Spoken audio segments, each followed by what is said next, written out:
आजपासूनच प्रचाराच्या कामाची सुरुवात करा.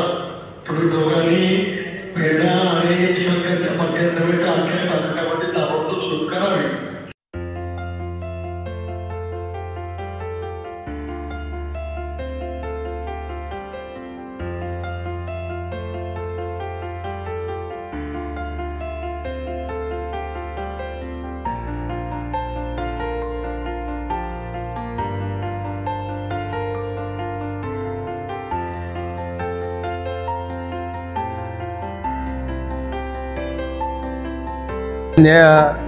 खासदार तटकरे साहेबांच्या नेतृत्वावर विश्वास ठेवून आणि आत्ताच त्यांची उमेदवारी महायुतीच्या माध्यमातून 32 रायगड रत्नागिरी लोकसभेसाठी जाहीर झाली आणि गेले अनेक वर्ष त्यांच्या राजकीय वाटचालीमध्ये असलेली सर्व मंडळी आज पुनश्च साहेबांच्या प्रेमाखातर विशेष करून नंदूशेठ असतील, त्याचबरोबर महाले साहेब असतील, ही जुनी सवंगडी आज साहेबांच्या ह्या राजकीय युद्धामध्ये आज सेनापती म्हणून आमच्यासोबत त्या ठिकाणी सामील झालेत. त्यांचं अंतःकरणापासून मी स्वागत करतो. सानेगाव असतील, सानेगावचे उपसरपंच माझा सहकारी परेश असेल किंवा इतर सुद्धा सहकारी अनेक आज सहकारी पक्षामध्ये प्रवेश करतात, त्यांचं मी अंतःकरणापासून स्वागत करतो. 15 दिवसामध्ये शिका पक्षाचे 4 दिग्गज तुमच्याकडे आले, याकडे कसं होतं खास करून? आता उतरती कळा कोणाला लागलेली आहे हे आपल्याला पाहायला मिळालंच असेल. मध्यंतरी मुरुडचे मनोज अप्पा असतील, आमचे अजित कासार असतील आणि सर्व सहकारी धनंजय मुंडे साहेब, मान्य खासदार तटकरे साहेबांच्या समवेत 15 दिवसापूर्वीच राष्ट्रवादी काँग्रेस पक्षामध्ये त्यांचा पक्षप्रवेश झाला आणि 8-15 दिवसातच पुनश्च नंदूशेठ असतील आणि महाले साहेब असतील आणि इतर सर्व सहकाऱ्यांचा पक्षप्रवेश झाला. हा ट्रेलर आहे, पिक्चर अजून बाकी एवढंच मला सांगायचं. भाई, जयंत पाटलांनी मुरुडच्या सभेमध्ये सुनीता तटकरेंवरती खालच्या पातळीवरती टीका केली. कसं बघतं त्याच्या टीकेला आणि काय होतं? जयंतभाई ज्येष्ठ नेते आहेत, त्यांचं आणि तटकरे साहेबांचं वैर असेल किंवा संबंध असतील हे जगजाहीर आहे. ते नेहमी बोलतात, त्याच्या बऱ्याच वेळेला उलट आपण मानत असतो, त्यामुळे अधिक मला त्याच्या बाबतीत बोलायचं नाही. मात्र माझी एकच विनंती राहील, निवडणुका येतील जातील तर आपण सगळ्यांनीच पुरोगामी महाराष्ट्र आपण मानतो. छत्रपती शिवाजी महाराज असतील, शाहू फुले आंबेडकर महाराजांचा विचार आपण घेऊन चालणारी सर्व मंडळी, त्यामुळे टीका टिप्पणी करण्यापेक्षा आपल्या भागाचा विकास, आपल्या जिल्ह्याचा विकास, आपल्या कोकणाचा विकास, आपल्या राज्याचा विकास कशा पद्धतीने करता येईल याच्यावर अधिकचा भर सगळ्यांनी ठेवा. विशेष करून माझा तर या निवडणुकीच्या माध्यमातून सकारात्मक दृष्टिकोन राहणार आहे.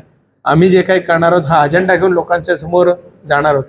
विरोधी पक्षाची मंडळी काय टीका टिप्पणी करतात याच्यापेक्षा आम्ही लोकांसाठी काय करणार आहोत, आम्ही कोकणवासियांसाठी, आम्ही या मतदारसंघासाठी काय करणार हा अजेंडा घेऊन आम्ही पुढे जाणार आहोत. हे आनंद गीतेने काल एक टीका केलेली आहे की विरोधकांचा आम्ही कडेलोट करू म्हणून.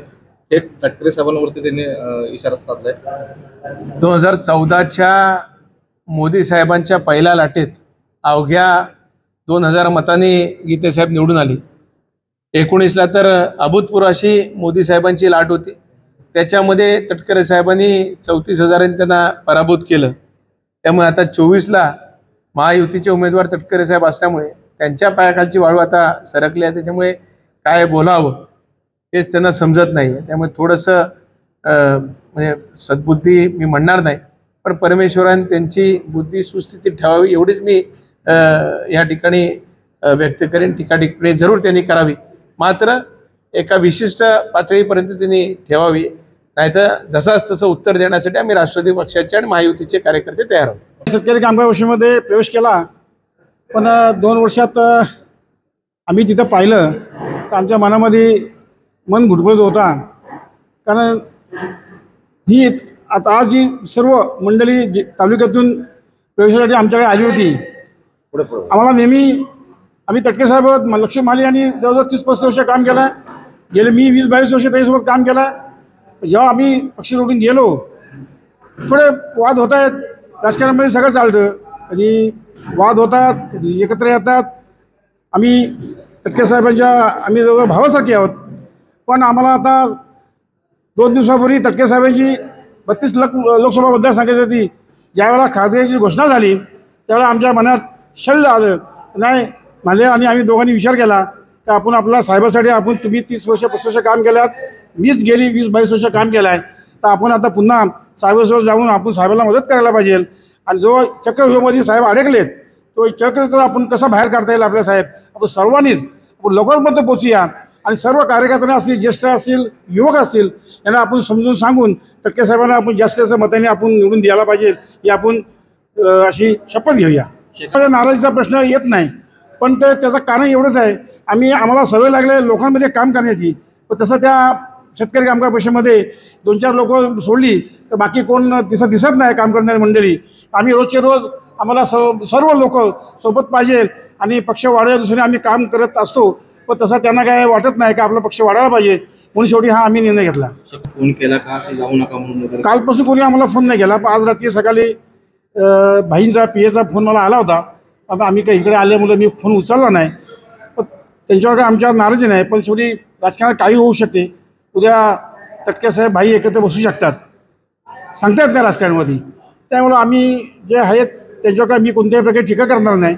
जर आज आता आपण पाहिलं महाराष्ट्रामध्ये कोणत्या प्रकारे राजकारण चाललं आहे, आजचा माणूस उद्या कुठे जाते, परवाचा माणूस कुठे येतो आहे, त्यामुळे भविष्यात पुढच्या निवडणुकीमध्ये आमदारकी आहे, जिल्हा परिषद आहेत आणि तुमच्या नगरपालिका आहेत, तर उद्या काही होऊ शकते. भाई आणि साहेब एकत्र येऊ शकतात.